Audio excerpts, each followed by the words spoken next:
I walked into the Belford Grand Hotel like a ghost in my own story, invisible in the place I poured everything into. The marble floors were polished like mirrors, reflecting chandeliers that sparkled with the kind of elegance people rent to feel rich for a night. I didn't belong here. Not really. Not in their eyes. My gray suit felt stiff, off the rack and too tight in the shoulders, and my boots, though clean and freshly shined, still carried the faint smell of oil and hard work that no amount of polish could scrub out.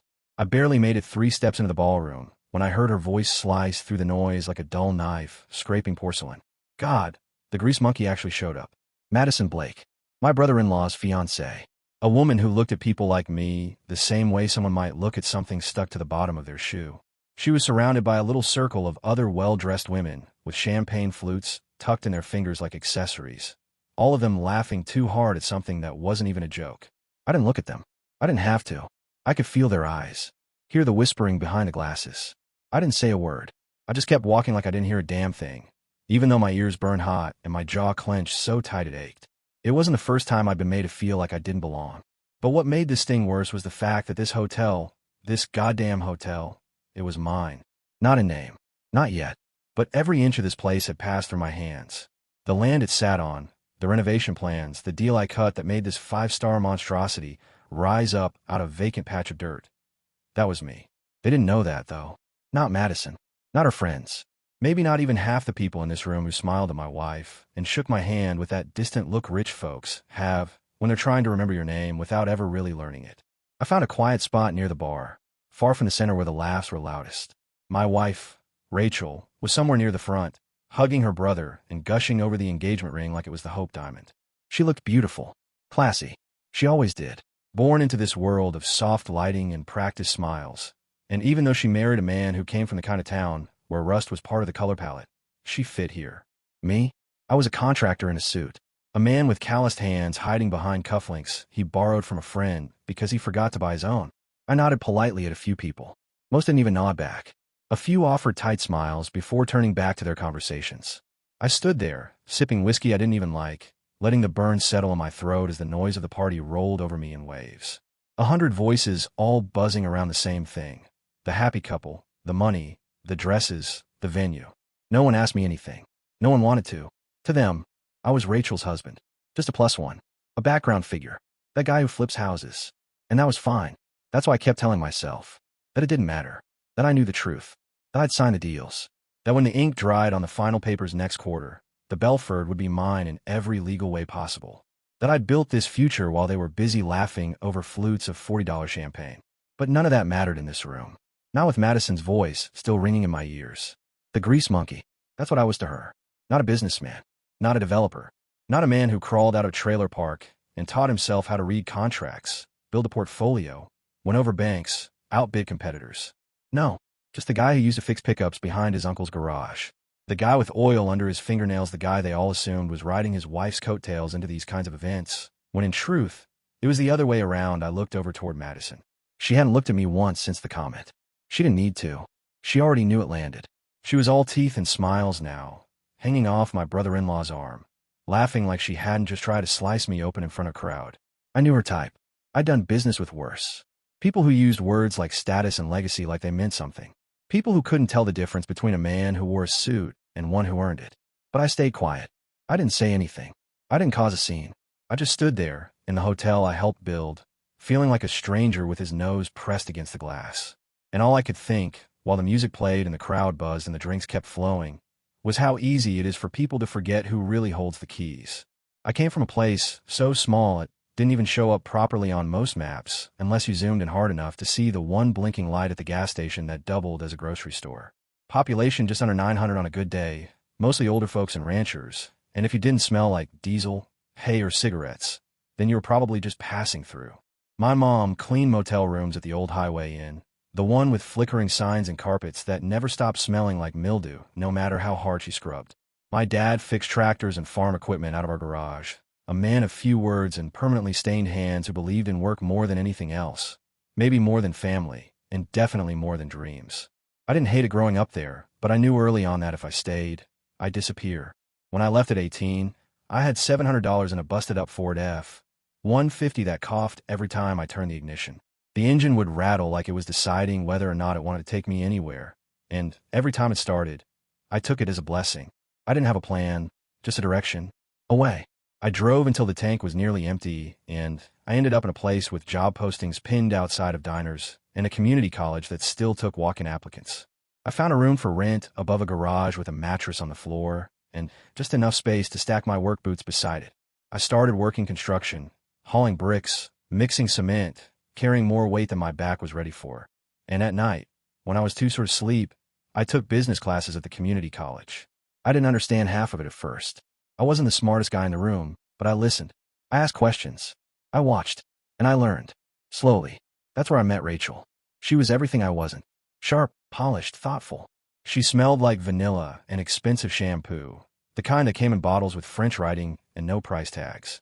She had a way of looking at people like she already knew what they were going to say and was deciding if it was worth listening to. At first, I thought she wouldn't give me the time of day. She wore sweaters that looked softer than anything I owned and always had a coffee in her hand, the kind with foam on top and long names I couldn't pronounce. But she talked to me. She smiled at my jokes. She asked about my life, my work, my goals. And she actually listened. Her family. That was a whole different story. Her mother never liked me. She smiled through her teeth like I was something sticky stuck to Rachel's shoe, and she'd always call me Rachel's friend when introducing me at events or dinners. Not boyfriend. Not partner. Just a friend, like I was a passing acquaintance who just happened to be sitting across from her daughter every night. Her dad wasn't any better. He didn't say much at all, but he made sure his silences were loud. Always looking at me like I didn't belong at the table, like I'd walked into the wrong house and nobody had the nerve to tell me to leave. But Rachel didn't care. She stuck with me when it would have been easier to walk away. She held my hand through every offhand comment, every cold dinner, every sideways glance. And eventually, she married me. She stood in front of everyone who had ever doubted me and said yes with a calm I'll never forget. Not because she didn't hear them. She heard every warning, every whispered word about how I was beneath her, but because she believed in me more than they believed in anything. I never forgot that. I still haven't. I owe her more than I could ever say. Not because she saved me. I was already clawing my way up on my own, but because she reminded me that I wasn't crazy for believing I could be more. That maybe, just maybe, I was worth more than the town I came from, the dirt under my nails, the grease on my hands, and the quiet judgment in her mother's voice. What none of them knew, not Madison, not her glass-clinking friends, not even her smug father shaking hands at the bar like he still owned the place, was that they were standing in my hotel. Every last inch of it. The velvet curtains, the chandeliers they all kept gawking at, the damn engraved napkins stamped with the Belford crest. All of it belonged to me now. The only person in that entire, over-decorated ballroom who knew the truth was Rachel, and she hadn't said a word. She stood across the room smiling, wearing that same quiet strength she always had, the only one who ever saw the long game I played without needing it explained. 6 months ago, this building still had the Blake name stamped all over it. The Belford Grand had been their flagship, their shining trophy in a dying empire, the last piece of property they couldn't bear to lose, but couldn't afford to keep. Madison's father had stretched his investments thin, trying to play with the big boys, trying to keep up appearances even while the numbers turned red. They sold off office parks and retail lots first, then a golf course upstate, and finally, after a few desperate months of silence, this hotel hit the market. Quietly, discreetly. They didn't want anyone knowing how bad it had gotten. They thought they were being clever, but I had been waiting. I bought the Belford Grand through a web of LLCs so thick, not even a forensic accountant could have traced it back to me without some serious digging. A holding company inside another, connected to a shell based in Delaware, managed by a firm in Chicago. All legal, all clean. When the deal closed, no one batted an eye. A new company on paper, just another faceless investor scooping up a distressed asset. Madison's father had no idea he was signing the title over to the man his daughter would later call a stinky farm boy behind champagne glass. I didn't even need to be in the room for the purchase. My lawyer handled everything. Wire transfers, final paperwork, confidentiality clauses. No fuss. And now they were here, celebrating their engagement, basking in fake opulence, totally unaware that the floors they danced on were mine. That the stage Madison's family rented for their little jazz trio had been approved by my operations manager. That every appetizer, every centerpiece, every valet out front in a red jacket worked under contracts I'd signed. I had reviewed the vendor agreements 2 weeks ago. I knew what those damn crab cakes cost per unit. I stood near the back, a glass of water in my hand that I hadn't touched, letting them pretend. It was incredible, really The way people could walk through the world without seeing the ground beneath their feet, so sure of their place on top of it. Madison floated around the ballroom in her glittering dress like royalty, greeting guests like she was still heir to something. Her father, meanwhile, was 3 bourbons in, gripping shoulders, laughing too loud, boasting about deals that no longer existed. It would have been pathetic if it weren't so satisfying none of them recognized the weight of what had happened. They had lost everything, but because the wallpaper still matched the invitations, they thought the empire still stood. They didn't see the rot. They didn't see me. And maybe that was the most poetic part of it all. I didn't have to announce anything. I didn't need a microphone or a spotlight. I didn't need to prove a single thing. Because while they laughed and smiled and toasted to their future, they did it inside a building that bore my name, even if they didn't know it yet. She turned to face me with a smile so polished it could have cut glass, the kind of expression that looked warm from a distance, but hollow up close.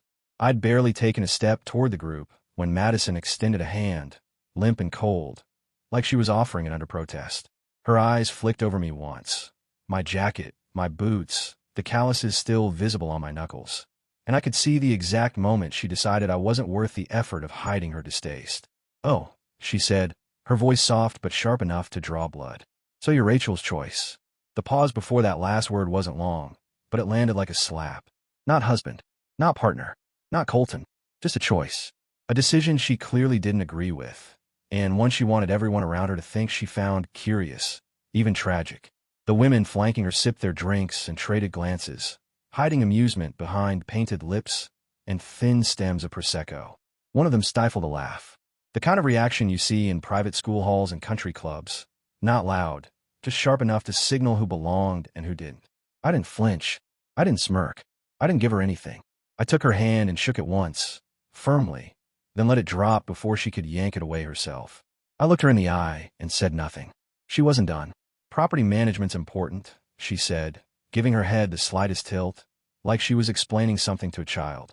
"It keeps society running, just like garbage collection or traffic lights."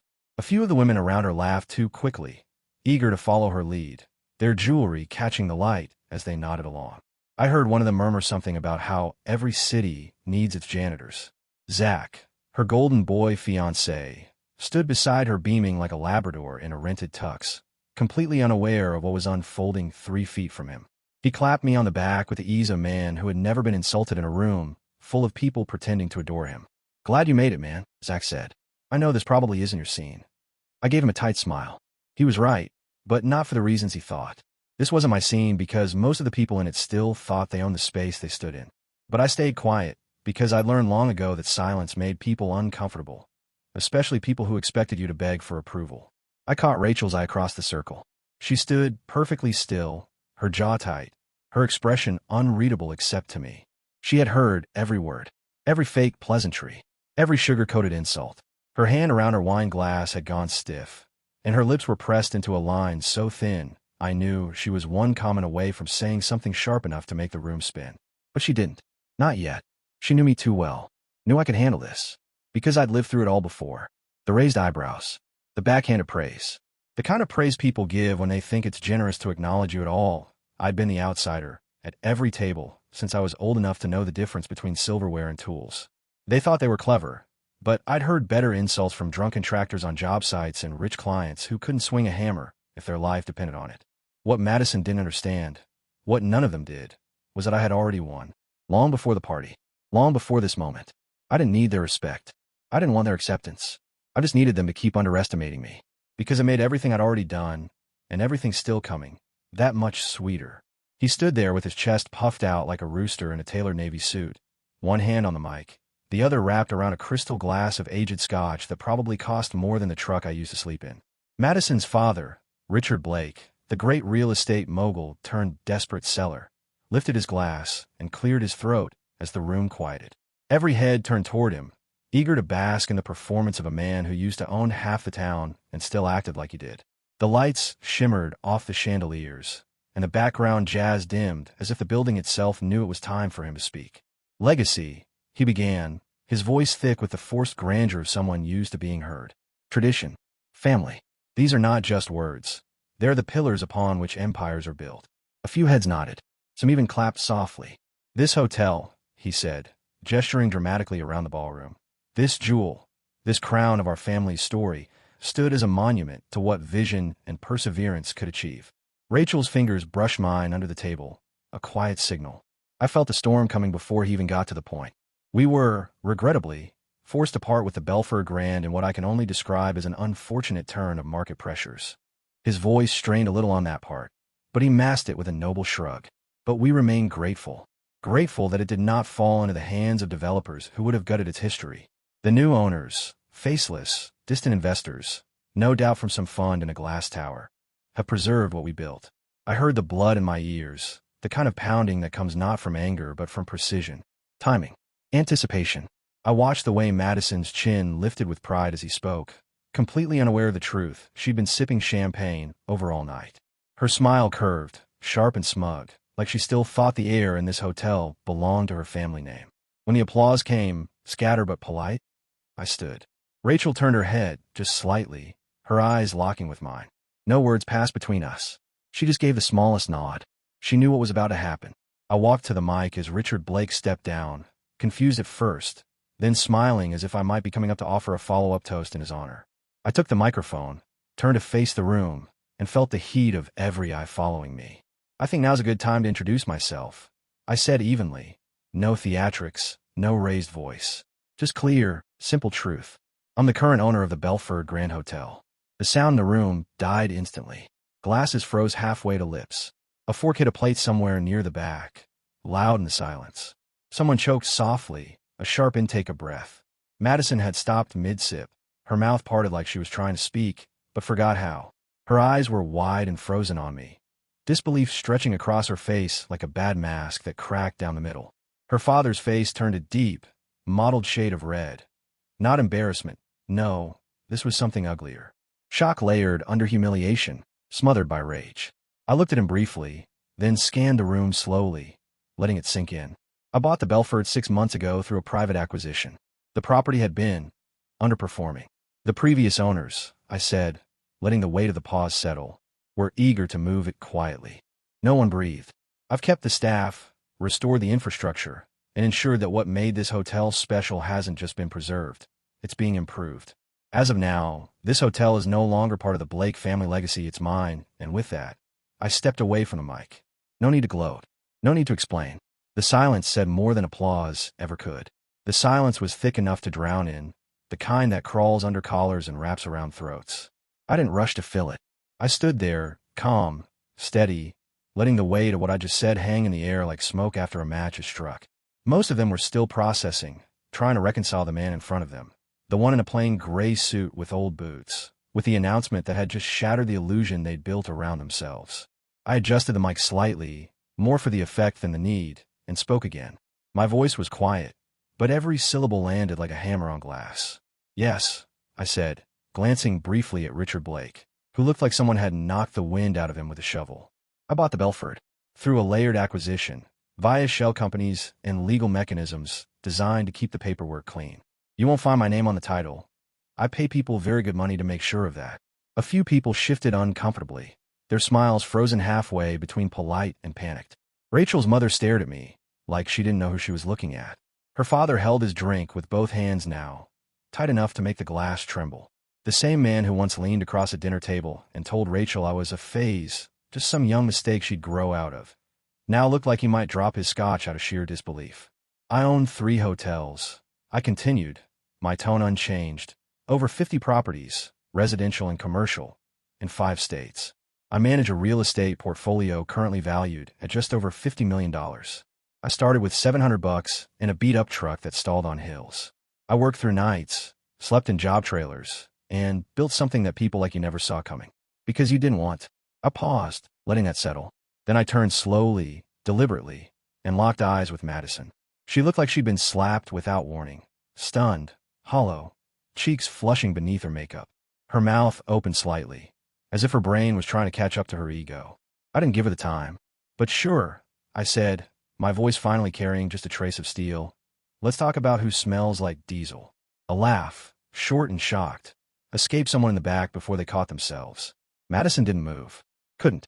Her perfectly rehearsed expression, the practiced condescension, the curated detachment, it all collapsed at once, revealing something brittle and small underneath. A girl who'd been handed the world and taught to believe it was hers by birthright, now watching it slip out of her hands at her own engagement party. The Blake family stood like statues. Zach looked pale, eyes darting between me and Madison, as if seeing both for the first time. Rachel's parents were frozen, their social armor cracking right in front of everyone. Her father looked down into his drink like it might offer an explanation. Her mother clutched her clutch tighter, lips pressed thin as thread, not saying a word because there was nothing left to say. I didn't gloat. I didn't smile. I simply stepped away from the mic, adjusting my sleeves as I walked back to Rachel, whose face was unreadable except for the fire burning in her eyes. Not from anger, but pride. Quiet, certain pride. No one clapped. No one moved. Because for the first time all night, they finally saw me. Zach turned to Madison with a look I hadn't seen on his face before. Not confusion, not irritation, but something quieter and more devastating. Clarity. Like he'd just woken up from a dream and realized he didn't like where he was or who he was standing beside. His voice, when it came, was low but carried through the room like thunder under breath. Did you really say that stuff about Rachel's husband? The question hung there, heavy and final. It wasn't a joke. It wasn't an accusation tossed out in the heat of a fight. It was the kind of question that cuts at the foundation, the kind you can't come back from once it's been asked in front of a room full of people. I watched Madison's face flicker, panic chasing pride, her lips twitching into that brittle smile she always wore when she knew she was cornered but still wanted to pretend she wasn't. I didn't mean it like that, she started, eyes darting around the room, trying to laugh it off, soften it, play it down. It was just a joke. She reached for Zach's arm, but he pulled back before she could touch him. His silence said more than her excuses ever could. You called him a grease monkey. You said he smelled like a tractor, he said flatly. In front of our family. In his own damn hotel. That last part seemed to hit her hardest. Her mouth opened again, but nothing came out. A flush bloomed across her cheeks. Not the kind born of embarrassment, but the kind that comes from sudden, blinding realization that everything is unraveling and there's no way to stitch it back together. I was trying to be funny, she whispered, her voice cracking.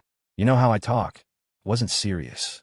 It was serious to Rachel, Zach said, turning his gaze to his sister, who stood just behind me, her eyes shining with a mixture of fury and heartbreak. It was serious to Colton. Madison's eyes welled. Her mouth moved again, but she didn't speak. Then, without another word, she turned and walked toward the exit. Her heels, sharp, metallic, ridiculously expensive, clicked across the marble like gunshots in a cathedral. She passed the guests, who parted without a word, each of them frozen in the awkward stillness of witnessing something they weren't supposed to see. Her walk was fast, head down, one hand pressed to her face, but there was no mistaking it. Madison Blake was leaving her own engagement party in tears. No staff rushed to help her. No friends followed. Her exit echoed louder than any speech that had come before. The music didn't resume.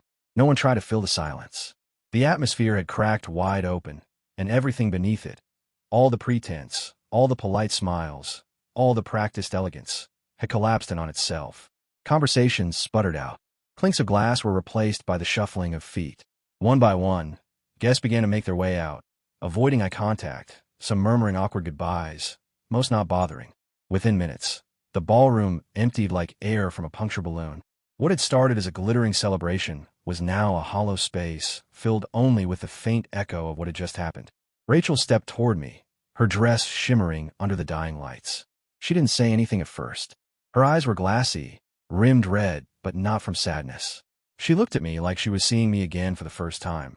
Not as the man she married, not as the quiet one in the background, but as someone who had carried the weight of every insult with grace, who stood calmly in the storm while others tore themselves apart trying to hold on to illusions. She opened her mouth, then closed it. Her chin trembled slightly. I reached out and took her hand. She held it tight, tighter than she ever had in public, and I felt her exhale in a single, shuddered breath. She didn't have to say anything. Her eyes said it all. The wedding was officially canceled 2 weeks after that night. No formal statement, no dramatic fallout on social media, just silence that spoke louder than any announcement could. The venue returned the deposit, the registry disappeared, and invitations that hadn't gone out yet were quietly shredded behind closed doors.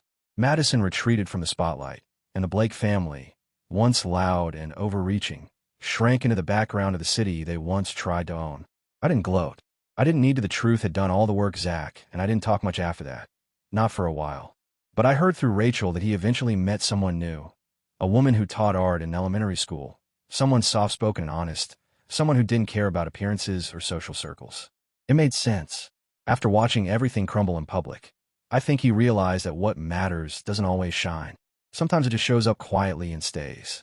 As for Rachel and me, we went back to the life we built with our own hands. We didn't upgrade to some glass tower penthouse. We didn't buy sports cars or start vacationing on yachts. We stayed in the same house we'd chosen together. The one with the creaky floor in the hallway and the backyard where the grass grows wild no matter how often I mow it. We still cook dinner together most nights. She still steals the blankets, and I still wake up first just to see her sleep a little longer. Our life isn't loud, but it's solid, built from something real, something no amount of money or status can imitate. 3 years passed before I saw Madison again. It was at a charity gala, one of those events I usually avoid but attended that night out of obligation to a business partner who insisted I make an appearance. The ballroom was unfamiliar, but the people were the same, polished, practiced, full of small talk and stiff posture. I moved through the crowd with the same ease I'd learned over the years. I no longer felt like the outsider. I knew who I was. I saw her before she saw me. Madison stood near the bar, dressed in a sleek black gown, hair swept up, her eyes scanning the room like she was searching for something to anchor herself to. When our eyes met, her posture faltered. For a second, she looked like she might turn and vanish, but instead, she took a breath and walked toward me. Slowly, hesitantly. Not the way she used to move, not with the arrogance of someone who thought the world owed her attention, but with the weight of someone who knew what it felt like to fall. "Colton," she said quietly when she reached me, her voice stripped of its usual edge. "I owe you an apology." I nodded once, waiting. "I was cruel," she continued, "and ignorant. I judged you for where you came from and what I thought you were. I'm sorry. Truly." I looked at her for a long moment, not because I needed time to think, but because I wanted her to see that I wasn't carrying what she thought I might be. I wasn't holding a grudge. I wasn't planning a clever reply. I wasn't angry anymore. "It's all right," I said finally. "You were wrong. But it doesn't matter now." She blinked, caught off guard by the simplicity of it. I didn't smile. I didn't pat her shoulder or offer any grand sentiment. I just nodded once more, then stepped away, leaving her standing there in the middle of a room she no longer owned. Because I didn't need revenge. I didn't need her shame or guilt or anything else she might try to offer. I had already won. I owned the hotel. I owned the peace that came with knowing I never had to scream to be seen. And most importantly, I was still the man Rachel chose. Not because I fit the image, not because I had the pedigree, but because she knew me when no one else did, and in the end, that was everything.